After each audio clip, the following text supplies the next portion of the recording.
Tabii ki bekleniyordu. Çünkü biz daha çok depremler meteorolojik olayları meydana getirir tezinden yola çıkarak bu durumu açıklıyoruz. Şimdi Ekim-Kasım aylarında sonbaharı uzattı ve Aralık-Ocak ayına kadar götürdü. Çünkü depremler öncesinde sıcaklığı artırdı ve bu depremler 22 Aralık'ta kış mevsimi başlangıcıydı. Kış mevsimi başladıktan sonra Ocak ayında hiç kar yağmadı desek o kadar yerinde. Son haftaya kadar kar yağmadı ve son haftada birazcık kar yağmaya başlayınca doğuda biz daha önce 24 Ocak 2023 tarihinde 72 saat süre verdik.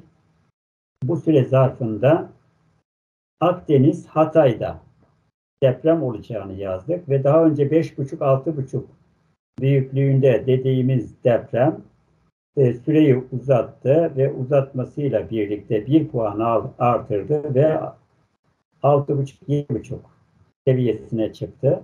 Böylece bu depremde sıcaklıkla ilişkili olduğunu görmüş olduk. Yani tahmin sayfamızda da yazmış bulunduk. Şimdi dünya deprem istatistik verisini aldığımız zaman yaz-kış diye bir olayı yok depremlerin. Yazın meydana gelir veyahut da kışın meydana gelir şeklinde bir durumu yok. Bu bir durumu olmadığı için de maalesef böyle bir istatistik veriyle karşılaşmadık. Hem gece olur, hem gündüz olur, hem yaz mevsimi olur, hem kış mevsimi olur. İlkbahar, sonbahar mevsiminde de olabiliyordu büyük depremler. 7,7 depremden sonra 7,5 büyüklüğünde bir deprem daha meydana geldi. Bu iki depremin artçıları da yaklaşık en az 6 ay, ben bir yıl olarak görüyorum. Bu bir yıl olarak meydana gelen artçılarını takip ederek diğer depremlerin nerelerde meydana geleceğini 3D sistemi, dünya depremleri domino sistemini takip ederek bu diğer depremlerin nerede geleceğini tahmin etmede çalışırız. Fakat 3D sistemi, dünya depremleri domino sistemi dediğimiz sistem 7,7 büyüklük meydana geldikten sonra aynı boylamda 7,5 büyüklüğünde deprem meydana gelmiş oldu. Boylam olarak herhangi bir şey söylemek mümkün değil şimdi. Ama enlem olarak söylemek istersek bu Yunanistan istikametinde bir deprem oluşturabilir ya da İtalya'da. Eğer ne Yunanistan ne de İtalya'da meydana gelmezse bu deprem bu kez enlem olarak Denizli, Afyon veyahut da İzmir olarak bir gösterge yapıyor. Ama şu anda oralarda böyle bir durum söz konusu değil. Türkiye'de Kızıldeniz'den itibaren gelen fay Osmaniye ve bu depremin meydana geldiği yerlerde bir kavşak oluşturuyor. Bu kavşak Bingöl'den gelen kol ve Helenya'yı Kıbrıs'ın güneyinden geçen bu kolla birlikte üçlü kavşaktır. Bunun büyük olmasının sebebi de bu üçlü kavşakta meydana gelmesinden kaynaklı. Ama buradaki deprem tabii ki enerji birikimini boşalttı. Geçmiş tarihlerde burada mutlaka büyük deprem olmuş ki böyle bir büyük deprem meydana geliyor. Türkiye'de en büyük deprem Erzincan depremidir. 7,9 büyüklüğünde meydana gelmiştir. Bu da söylediğimiz gibi 7,7 büyüklüğünde meydana gelmiş olan bir deprem. Yaklaşık olarak Türkiye'de en büyük deprem olarak söyleyebiliriz. İki tane depremin meydana gelmesi nedeniyle söyleyebiliriz. 7,2 büyüklüğünde Van depremi 37 atom bombasına eşit bir enerji çıkarmıştı. Burada da sanıyorum ki iki deprem yaklaşık olarak 100'ü aşkın atom bombası, hatta 130 civarında atom bombasına eşit bir enerji çıkarımı yapmıştır. Bu enerji çıkarımını düşünecek olursak Ekim-Kasım'da diyelim ki depremin bir tanesi sıcaklığı artırdı. 7,7 büyüklüğündeki deprem Ekim-Kasım'daki sıcaklığı etkilediyse diğeri de Aralık-Ocak'taki sıcaklığı etkileyerek mevsimi değiştirdi. Mevsimi değiştirdiği için depremlerle iklim elemanları arasında önemli bir ilişki var.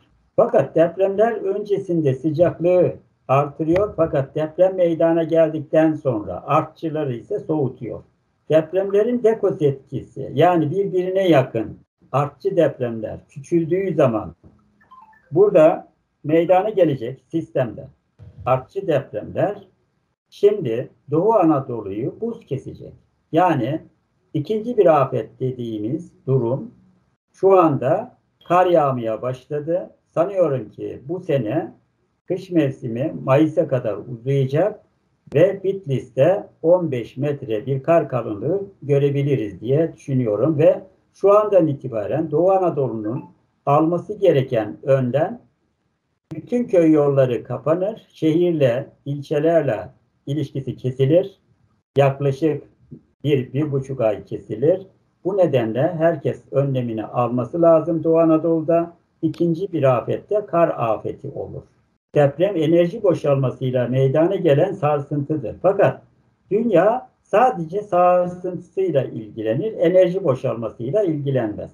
Richter demiş ki ben sismograf aletimle depremin büyüklüğünü ölçerken çıkan enerjinin büyüklüğünü de ölçüyorum demiş ve Hiroşima'ya atılan bomba 6 büyüklük bir depreme eşittir demiş. Bu nedenle 7 büyüklük deprem 6 büyüklük depremin 32 kat fazla enerjisini çıkarır demiş. Biz bu enerjiyi atmosferde takip ediyoruz ve atmosferde troposferi hareketlendiren bu yerden çıkan ısıyla yeryüzündeki ısının karşılaşması neticesinde iki sıcaklık farkından doğan rüzgarın hızı yeryüzündeki partikülleri atmosferde yükseklere çıkararak bulut oluşturuyor ve bu bulutları takip ederek de İstanbul depremini ayrıca öncesinden tespit edeceğimizi, söyleyeceğimizi duyurmuş oluyoruz. Evet, şu anda İstanbul'da böyle bir işaret göremedim ben. Olursa depremler Romanya'da, Polonya'da, İtalya'da, Arnavutluk'ta depremler, şu anda Yunanistan'da depremler olabilir. Şimdi depremler bilinir anlamında ilk, orta, lise, üniversitede derslerini vermezse, yani hayat bilgisi derslerinde çocuklara depremler bilinebilir ve bizim ülkemizdeki fay sistemi yüzeye yakın faylar olduğu için daha çok sallama özelliğinde, yeri sallama özelliğinde olduğundan dolayı bizim ülkemizde eğer bu depremler, büyük bir depremler meydana geliyorsa ki gelmemesi mümkün değil. Yani bütün Türkiye'nin toprakları büyük deprem üreten bir fay sistemine sahip. Burada binaları yaparken beşik gibi yapmamız lazım. Salladığı zaman yıkılmaması gerekiyor. Şu anda gördüğünüz gibi Kahramanmaraş'ta ve 10 tane ilde binaların hepsi bu artçı depremlere dayanmıyor. Dayanması mümkün değildir çünkü yeri bir elek gibi eliyor. Yani 11 şiddetinde bir deprem olarak değerlendirin. Maalesef en son şiddet 12'dir. Yani 12'de artık ağaçlar da dayanamaz ve devrilir. Bu nedenle bunu yeniden oturup üniversiteler, akademisyenler, mühendisler, devletin yetkilileri bir araya gelip Türkiye toprakları üzerinde nasıl bir bina yapılmalı örneğini devlet yapacak, vatandaş da o örneğe göre yapması gerekecek. Her kafasına esen bir bina yaparsa, dayanıksız bina yaparsa hem kendisine zarar veriyor hem de devletin gelişmesini engelliyor. Böylece devlet de vatandaşına bina yaparken bu kuralları çok sıkı olarak koyacak. Eğer yapamıyorsa çadırda kalacak. Başka çaresi yok. Yoksa kendi çocuklarına, kendisine mezar yapmış oluyor ki bu çok kötü bir sistem.